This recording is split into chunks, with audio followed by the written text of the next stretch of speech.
واش عمرك سولتي راسك علاش كندير هادشي اللي كندير دابا؟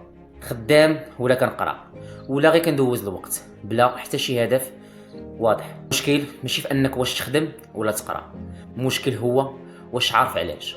كاين بزاف ديال الناس في الحياه كيعيشوا نفس النهار بحال النهار اللي فات، خدمه ولا دراسه نفس الروتين كيتعاود، ولكن ما كاينش سؤال مهم: فين باغي نوصل؟ ماشي المشكل انك تكون خدام ولا كدير شي حاجه مشغول بها، ولكن المشكل هو انك دير شي حاجه بلا معنى، وهذا الشيء مع الوقت كيتحول لفراغ داخلي.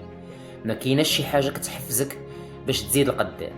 الهدف ماشي غير حلم كبير، الهدف هو اللي كيعطيك اتجاه في حياتك، كيخليك تصبر، كيخليك ملي طيح تكمل، وكيخلي العيا يكون عنده معنى ليك.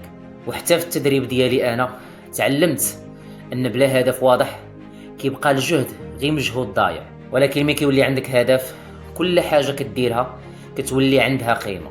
وبالنسبه لي انا الحياه قصيره، وبالنسبه لينا حنا كاملين عارفين هاد الحاجه، ولكن المشكل ماشي في القصر ديالها.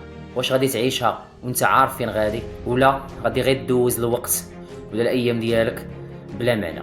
يمكن ما يكونش عندك جواب، ولكن ديما خصك تبقى تسول راسك على واش انا نقدر نعيش بلا هدف. الا ما كانش عندك هدف فراه خصك تعرف بان الهدف ما كيجيش مره واحده، الهدف كيتبنى مع الوقت. ولكن البدايه الحقيقيه اللي خصك تعرف، حتى واحد ما كيقولها لك، هي انك انت خصك تعرف فين باغي توصل، شنو باغي نحقق.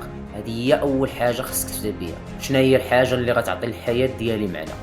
حنا كاملين كل واحد فينا عنده واحد الهدف، وهذا الشيء علاش درت هذا الفيديو، حيت كاين واحد النوع ديال الناس ما عندهمش اهداف في حياتهم، ما عارفش شنو الهدف ديالو.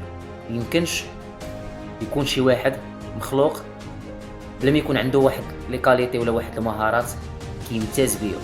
يعني انت هنا فين خصك تخدم عقلك وتعرف ديك الحاجه اللي كتمتاز بها باش تحطها كهدف وتمشي فيها. الحاجه اللي عارفها ومتاكد منها هي ان البدايه ديما كتكون صعيبه، ولكن مع الوقت كتكتشف بان داكشي اللي بديتي عليه ما تقدرش تحبسه.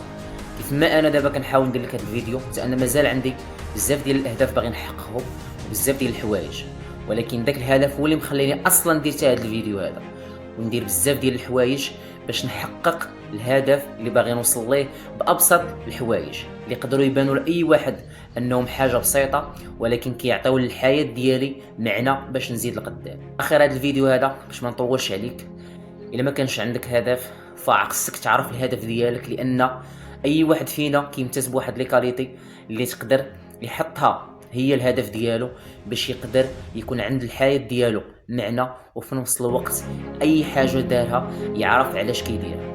المهم انا وصلتي حتى هنا، خلي معك واحد متابعه للقناه وشاركني الكومنتير، شاركني الراي ديالك في كومنتير، وتحياتي لكم.